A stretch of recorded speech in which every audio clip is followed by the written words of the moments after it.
السلام عليكم. الحقيقه مش هكرر الشكر اللي قاله احمد الشخصيات اللي مشرفينا النهارده وضيوفنا، لكن الحقيقه هكرر او هشكر ما يمثله من كيانات. المجموعه الموجوده معانا مش بس موجوده بافرادها لكن هم كمان يمثلوا حركات وكيانات زي 6 ابريل وجبهه طريق الثوره وغيره. الحقيقه مش هينفع نعدي المؤتمر ده، ومن احد اهم اهداف المؤتمر ده ان احنا نقول ان احنا بنوجه تحيه الى هذه الحركات والكيانات والى كل الشباب والمجموعات الشبابيه القابضه على جمر الثوره ومستمره في الثوره، وما زالت تناضل وتتحمل كل انواع التشويه الاعلامي والملاحقه الامنيه، بل واحيانا الموت، من اجل ان يصل او كما كان دائما زميلي خالد عبد الحميد بيقول حتى نصل الى الوطن الذي نحلم به. ما زلنا هذه المجموعات ما زالت قابضه على جبل الثوره، ما زالت مستمره في نضالها لتحقيق الحريه والكرامه والعداله. واحنا النهارده بنحييهم، بنحيي كل من يشاركهم ويساند نضالهم سواء بالقول او بالكلمه، امثال الشاعر عبد الرحمن يوسف وغيره من الكتاب اللي ابائهم للاسف قليلين بيساندوا كلمه الحق وبيساندوا الثوره.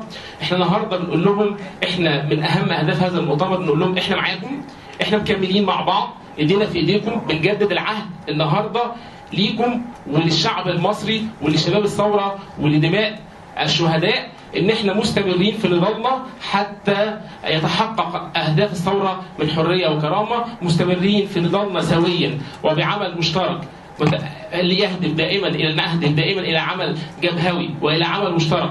وهو عندنا اولويه اهم من اي عمل حزبي ومن اي مكاسب حزبيه. بنعظم العمل المشترك، بنعظم العمل الجبهوي، بنأكد على مقاومتنا للفساد والاستبداد. ده اولا. ثانيا، النهارده عندنا 3 رسائل انا حابين ان احنا نأكد عليها في مؤتمرنا ده.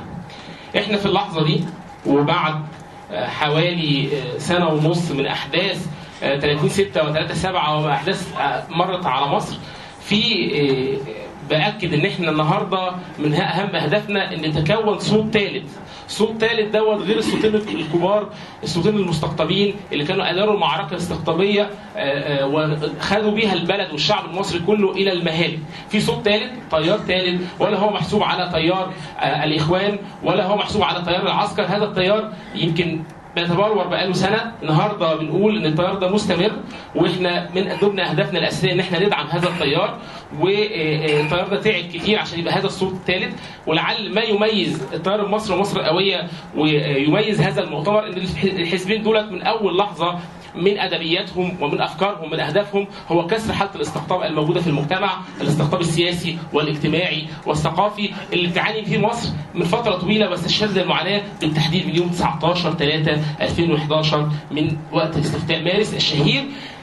ده كان اهم اهدافنا في هؤلاء في الكيانين دولت، وما زلنا مصرين على استكمال هذا الهدف، متعاونين زي ما قلنا مع كل الزملاء ومع كل الحركات ومع كل الاحزاب اللي بتشاركنا في هذا الهدف في كسر الاستقطاب ورفع صوت ثابت. 3 رسائل حابب ان انا اوصلهم النهارده. الرساله الاولانيه بتقول اليوم او اللحظه الراهنه السياسيه هي لحظه التوحد. هي دعوه في هذا المؤتمر، هو دعوه لكل قوة المصرة على استكمال طريق ثورة 25 يناير وأن تكون معنا تكسر الاستقطاب. ندعوهم جميعا إلى العمل المشترك وإلى التوحد. والتوحد ليس فقط بين المتقاربين في الأفكار، فهذا واجب الوقت، التوحد بين المتقاربين في الأفكار، لكن حتى بين المختلفين ما دمنا جميعا نعمل لمصلحة هذا الوطن الذي ما زلنا موجودين فيه. الرسالة الثانية وهي ان احنا بنقول احنا لسه متمسكين بالامل. ايوه، رغم كل الاحباط، رغم كل اليأس، رغم محاولة تحبيطنا، محاولة يأسنا، رغم كل الهجوم اللي بيتعمل علينا يوميا، رغم الملاحقات الامنيه، رغم الشهداء، احنا متمسكين بالامل.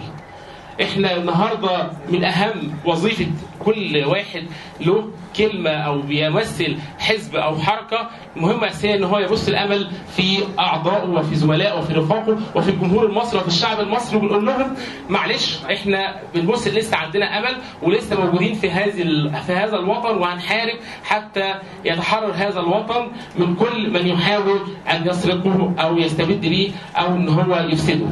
الرساله الثالثه والاخيره بنقول احنا كمان مستمرين في المقاومه. ايوه احنا مستمرين في مقاومه الاستبداد، مقاومه الفساد، مقاومه الظلم، مقاومه عسكره الدوله الى اخر نفس في هذه الحياه، مستمرين جميعا لهذه المهمه العظيمه، وهي مقاومه الاستبداد واعلاء الكلمه حقيقه وتحقيق اهداف ومطالب الثوره. برحب بيكم مره اخرى وبشكركم، وبترك الكلمه لزميلي احمد. شكرا.